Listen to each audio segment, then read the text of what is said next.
अस्सलाम वालेकुम दोस्तों, उम्मीद है आप खैरियत से होंगे।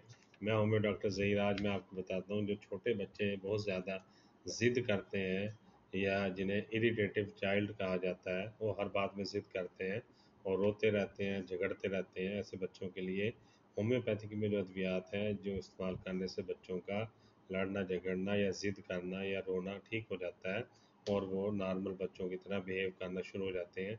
2 मेडिसिन इस्तेमाल करवाई जाती है, एक ज़िंकम मैट मेडिसिन है, 30 पोटेंसी में दी जाती है। दूसरी हायोसाइमस है, ये भी 30 पोटेंसी में इस्तेमाल करवाई जाती है।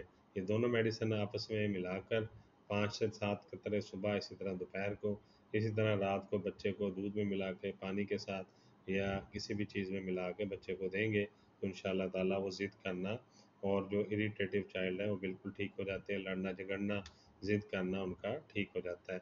दोबारा बता देता हूँ, जिंकम मैट और हायोसाइमस 30 पोटेंसी